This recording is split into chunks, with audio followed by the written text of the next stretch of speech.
তামিলনাড়ুর কাঞ্চিপুরমের একাম্বরেশ্বর মন্দিরটি পঞ্চভূত স্থানগুলির মধ্যে একটি, যা পৃথিবীর প্রতিনিধিত্ব করে। আসুন এই ভিডিওটিতে আমরা একাম্বরেশ্বর মন্দির সম্পর্কে আরও কিছু তথ্য জেনে নিই।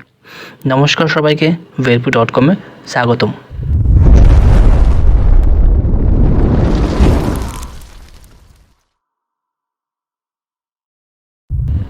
এই মন্দিরের শিবলিঙ্গটি দেবী পার্বতী নিজেই বালি থেকে তৈরি করেছিলেন।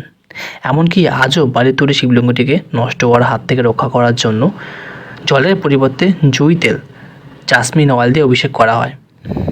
এই মন্দিরের রাজা গোপুরম ভারতের সবচেয়ে উঁচু মন্দির গোপুরমগুলির মধ্যে একটি। এই মন্দিরের 192 ফুট উঁচু গোপুরম সমগ্র কাঞ্চিপুরম শহরের প্রধান আকর্ষণ।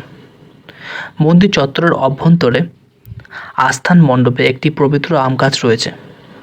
বিশ্বাস করা হয় যে শিব এই প্রাচীন গাছের নিচে লিঙ্গ আকারে বাস করে, তাই এর নামকরণ করা হয় একাম্বরেশ্বর, যার অর্থ হলো আম গাছের প্রভু। এই গাছটি 3500 বছরেরও বেশি পুরনো বলে জানা গেছে। অন্যান্য আম গাছের তুলনায় এটি এর 4টি শাখায় 4 ধরনের আম উৎপন্ন করে।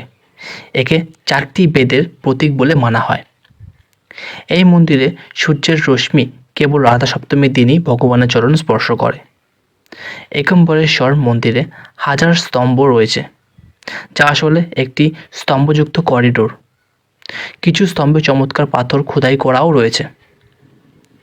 এই করিডোরের পাশের দেওয়ালে 1008টি কালো পাথরের শিবলিঙ্গ রয়েছে এবং শেষে 1008টি ছোট শিবলিঙ্গ দিয়ে তৈরি একটি বিশাল শিবলিঙ্গ রয়েছে, যাকে সহস্রলিঙ্গ বলা হয়।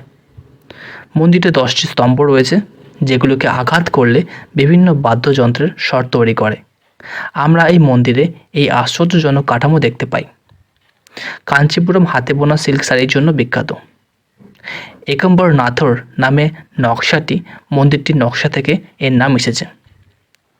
আমাদের দেশে এমন অনেক মন্দির আছে যা অনেক ইতিহাস রয়েছে এবং আমাদের জীবনে অন্তত একবার দর্শন করা উচিত।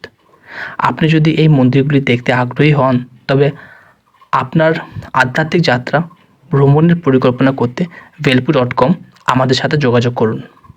আরও আকর্ষণীয় বিষয় জানতে অনুগ্রহ করে আমাদের চ্যানেলটি লাইক এবং সাবস্ক্রাইব করুন।